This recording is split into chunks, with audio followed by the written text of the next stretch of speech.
Assalamualaikum warahmatullahi wabarakatuh. Kembali lagi di channel YouTube Novia Ummu Zahra. Kali ini kita akan membahas tentang hadis-hadis sekitar puasa Ramadan. Barangkali ada teman-teman yang belum tahu tentang hadis-hadis berikut ini. Yang pertama tentang keutamaan berpuasa Ramadan dan sholat malam atau sholat tarawih pada malam bulan Ramadan. Bismillahirrahmanirrahim. An Abi Hurairah radhiyallahu anhu, anin Nabi sallallahu alaihi wasallam qala, man shoma Ramadana imanan wahtisaban ghufira lahu ma taqaddama min dzambi. Dari Abu Hurairah radhiyallahu anhu, ia berkata, Nabi sallallahu alaihi wasallam bersabda, barang siapa berpuasa Ramadan karena iman dan mengharap pahala dari Allah, maka diampuni dosa-dosanya yang telah lalu. Hadis riwayat Bukhari juz 2 halaman 228 dan Muslim juz 1 halaman 524. An Abi Hurairah radhiyallahu anhu anna Rasulullah sallallahu alaihi wasallam qala, man qama ramadhana imanan wa ihtisaban ghufira lahu ma taqaddama min dhanbi.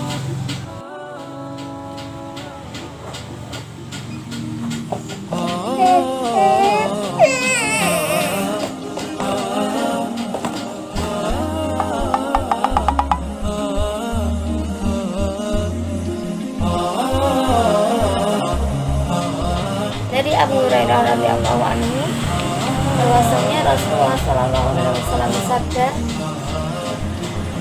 barang siapa bangun salat malam pada bulan Ramadan karena iman dan mengharap pahala dari Allah, maka diampuni dosa-dosanya yang telah lalu. Hadis riwayat Bukhari juz 2 halaman 251. Hadis berikutnya mengenai bagaimana jika seorang yang sedang berpuasa itu dicaci maki atau diajak berkelahi.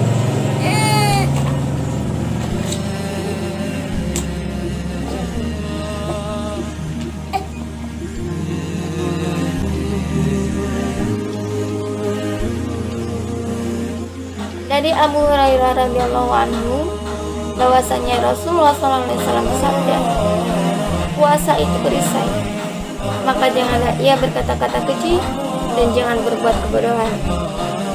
Jika ia dimusuhi atau dicaci maki oleh seseorang, maka katakanlah, sesungguhnya saya ini sedang berpuasa. Sesungguhnya saya ini sedang berpuasa. Demi zat yang diriku di tangannya, sungguh bau mulut orang yang berpuasa itu lebih harum di sisi Allah daripada bau kasturi. Firman Allah, ia meninggalkan makan, minum, dan syahwatnya karena aku. Puasa itu untukku, dan aku akan membalasnya. Sedang kebaikan itu dibalas dengan 10 kali lipat. Hadis riwayat Bukhari juz 2 halaman 226. Dari Abu Hurairah radhiyallahu anhu, ia berkata, Rasulullah SAW bersabda, Allah berfirman, setiap amal anak Adam itu untuknya kecuali puasa. Sesungguhnya puasa itu untukku, dan aku akan membalasnya. Puasa itu perisai.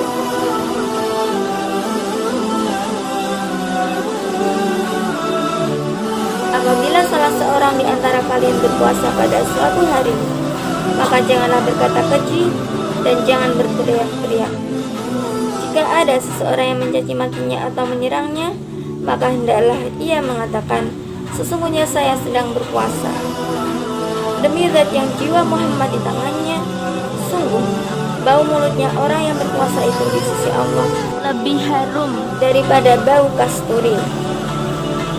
Bagi orang yang berpuasa, ada dua kegembiraan yang dirasakannya, yaitu apabila ia berbuka, bergembira karena bukanya, dan apabila ia bertemu dengan Tuhannya, bergembira karena puasa.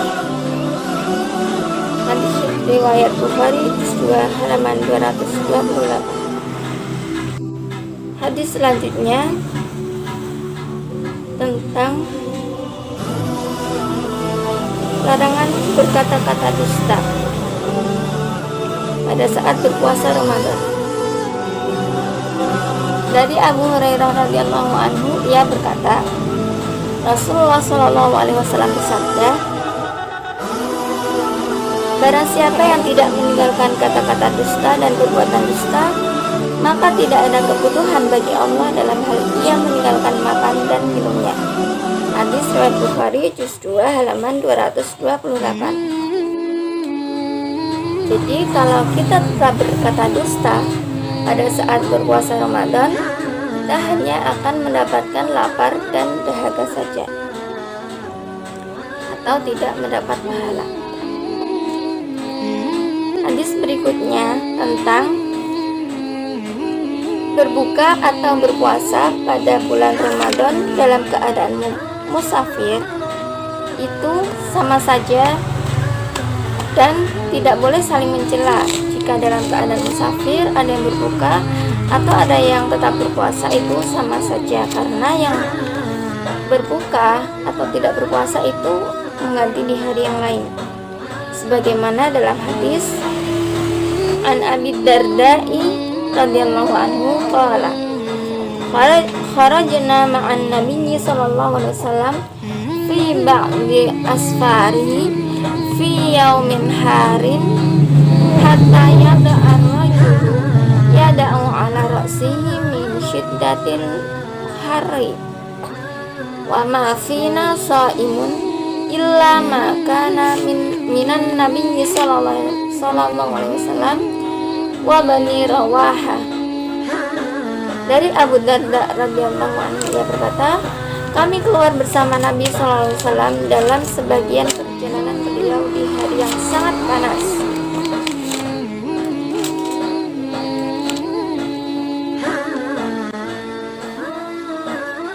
Sehingga seseorang meletakkan tangannya di atas kepalanya karena sangat panas. Di antara kami tidak ada yang berpuasa kecuali Nabi sallallahu alaihi wasallam dan Ibnu Rawahah. Hadis riwayat Bukhari juz 2 halaman 238. Dari Anas bin Malik radhiyallahu anhu, ia berkata, kami bepergian bersama Nabi sallallahu alaihi wasallam dan orang yang berpuasa tidak mencela orang yang berbuka dan orang yang berbuka tidak mencela orang yang berpuasa. Hadis riwayat Bukhari juz 2 halaman 238.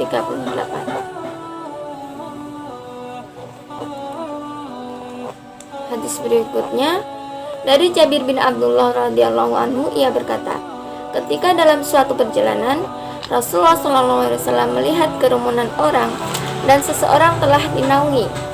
Beliau sallallahu alaihi wasallam bertanya, ada apa ini? Mereka menjawab, orang yang berpuasa. Maka beliau bersabda, tidak termasuk kebajikan berpuasa dalam bepergian. Hadis riwayat Bukhari juz 2 halaman 238.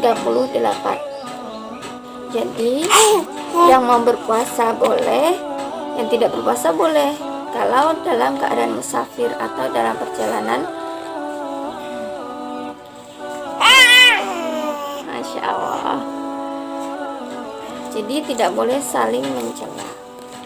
Hadis berikutnya mengenai perbedaan waktu imsak dan waktu fajar. Kalau waktu imsak itu artinya tahan. Imsak itu tahan. Jadi ketika makan dan minum itu kita harus waspada untuk mulai berhenti. Ketika adzan subuh itu baru kita tidak boleh makan sama sekali. Jadi imsak itu kita masih boleh minum. Ya, itu peringatan bahwa waktu subuh itu sebentar lagi akan datang. Masih banyak kaum muslimin yang beranggapan bahwa imsak itu tidak boleh makan dan minum sama sekali, padahal artinya itu tahan, suruh menahan untuk tidak makan dan minum. Nah, Tetapi memang banyak perbedaan pendapat mengenai hal ini. Mungkin saudara kita kaum muslimin yang beranggapan bahwa waktu imsak tidak boleh makan dan minum sama sekali itu memiliki dasar atau dalil tersendiri atau pendapat dari imam-imam tersendiri. Di sini saya ingin menyampaikan hadis tentang perbedaan imsak dan waktu fajar. Dari Samurah bin Jundab, ia berkata, Rasulullah SAW bersabda, janganlah azannya Bilal menghalangi sahur kalian, dan jangan pula terangnya ufuk yang tegak demikian sehingga terangnya ufuk itu melintang dan menyebar.